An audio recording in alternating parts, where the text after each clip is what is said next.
Hello, everyone, and welcome back to American Ultras Talk. Today, I am here once again by myself, just like the Olympic roster reaction, because the roster for the USA U20s for the upcoming CONCACAF U20 Championship that will be taking place in late July and I think concluding in early August just dropped, and we decided that it would be nice to have a quick little video out for you guys, breaking down the roster, analyzing it, highlighting the key players, the key snubs, and everything related to that. So without further ado, let's just jump into it.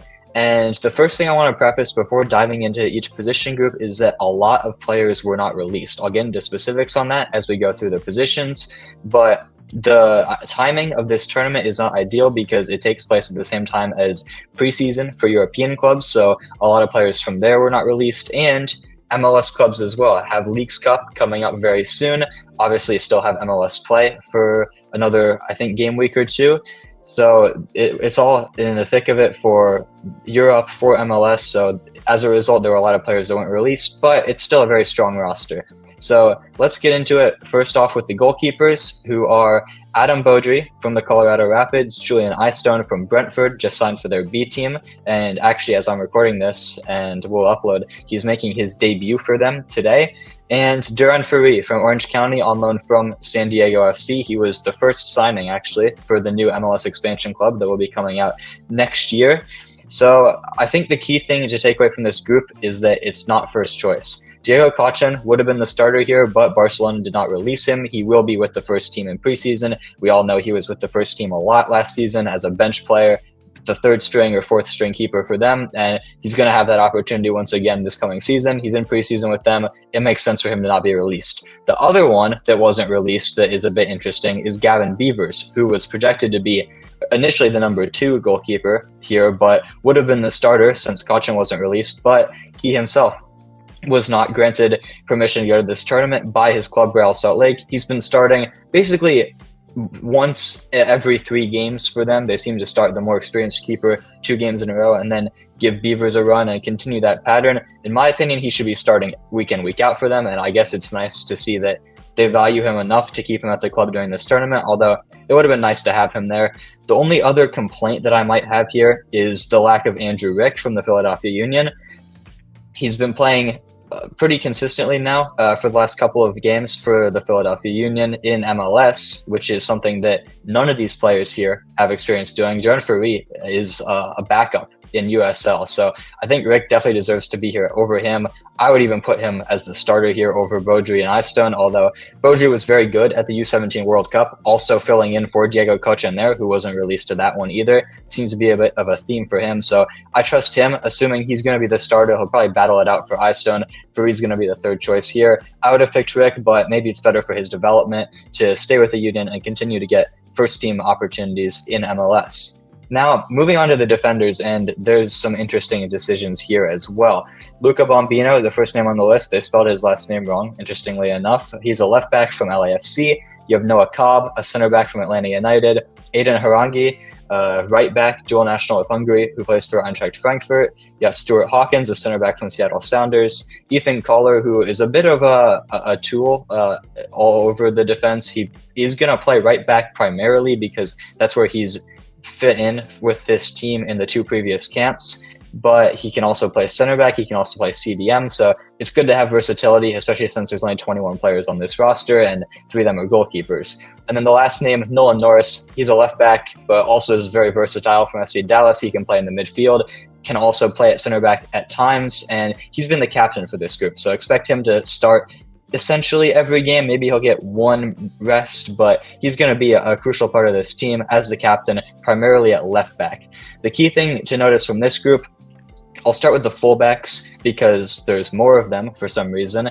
Reed Baker-Whiting was projected to be probably the starter at right back, although he does primarily play left back for his club, the Seattle Sounders, but he was not released. He probably would have been starting alongside Norris as the fullbacks, but since he wasn't released, we had to turn to other options, such as Bombino, who's been in both camps, such as Harangi and Kohler, who I think all have been in both camps, actually.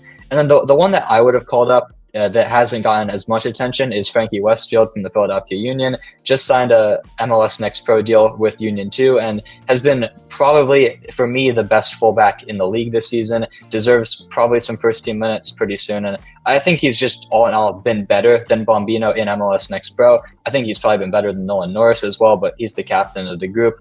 And the key thing for Westfield is that he provides versatility.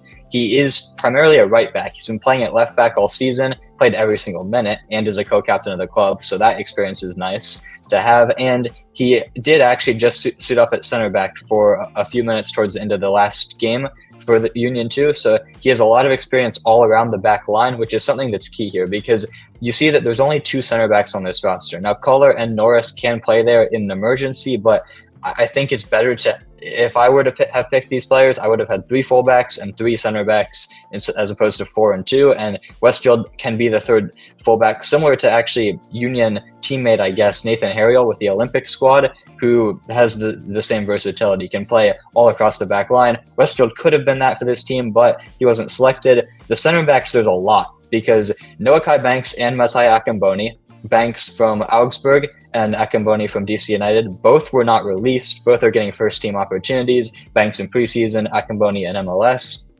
So it makes sense why they weren't released. Josh Winder has been injured basically this whole process. He is back now from injury, but he's in preseason with Benfica B. I think it makes sense for him to stick it out with his club, get back into the swing of things, and return to full fitness. Grayson Detoni as well from Bayern Munich. He has first-team opportunities in preseason, as well as being a key player for their second team.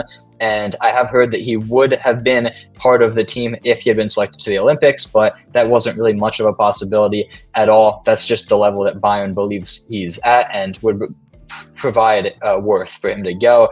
Not here. I don't know if he got the call or not, but I know that Bayern probably would have declined it if he did. The other 2 are Drew Murray from Freiburg and Neil Pierre from the Philadelphia Union, who both have been in one camp previously in the cycle out of the 2. Neil Pierre would have been the youngest player in this group. He's a 16-year-old center back, but he's so good at every level at the U17s, MLS Next Pro. I think that he's probably good enough for MLS, and I think he's good enough to be on this roster, but ultimately was left off. Drew Murray as well, a solid player who's been part of the group in the past. It would have made some sense to bring him, but I don't think he's that big of a loss. Just another one who maybe deserved a shout. For the midfielders now, you've got Taha Habrun from the Columbus Crew, Cruz Medina from the San Jose Earthquakes, Sergio Orahel from the Chicago Fire, Brooklyn Rains from the Houston Dynamo, Pedro Soma from Cornella in Spain, and Nico Shakiris, also from the San Jose Earthquakes, as well as Medina. This midfield group has been very constant the entire process. You have players like that are missing here, like Obed Vargas, who switched to Mexico, like Noah Buck, who's currently with the English youth national teams, Alejandro Granados, who's been with Spain's youth national teams, Benjamin Kremaski, of course, who's actually at the Olympics but was eligible for this, Matthew Corcoran from Birmingham Legion has been injured for a while now. I think this group makes sense with the one caveat that I don't like the fact that Sergio Orahel is here. I just don't think he's really at the level compared to the rest of these very strong midfielders. I would have picked personally Paulo Rudistil from Feyenoord. He recently signed for their academy. Now, it is possible that he wasn't released because he has been with the group in the past. I know he's been considered, so it's possible that Feyenoord declined to release him. But if not, I would have called up Aaron John, a name that's probably not familiar to a lot of people, but he's been excelling. 7 goals and 5 assists for the 18-year-old in MLS Next Pro with Crown Legacy, which is Charlotte's team, the same team that, if you look at the forwards, Nympha Berchimas has been with. And I think he's just more deserving than Orahel of this spot. But ultimately, the midfield is very strong. It's been this group for basically the entire process, so I have no complaints, really. Now, onto the forwards, you have, of course, I just mentioned him, Nympha Berchimas from Charlotte. You have Kirill Figueroa from Liverpool's academy. You have Xavier Gosso from Real Salt Lake. You have Ruben Ramos from LA Galaxy. You have David Vasquez from Philadelphia Union. And you have Marcos Zambrano Delgado from Vitória Guimarães in Portugal. So there's a little bit to unpack here with the forwards as well. Also, a lot of release issues. You have Cole Campbell, of course, from Dortmund, who probably would have been the best forward and maybe even the best player on this roster if Dortmund had released him. But he does, I believe, also have first-team opportunities in preseason. Again, same situation as a lot of the players. It makes more sense for them to be with their clubs at such a high level. CJ Olney has been with this group in the past, and I think he's one who really deserves consideration. I don't understand why he's not here. Just looking at the wingers, Berchimas and Goso are both playing up a cycle, and that's two of the three wingers. I think a little bit more experience, plus the chemistry that Olney already has with David Vasquez, playing week in, week out with him for a club in MLS Next Pro, I think would have been a little bit more valuable. And there's, like I said, there's still another cycle for Berchimas and Goso to play in, so there's not really much of a rush for either of them.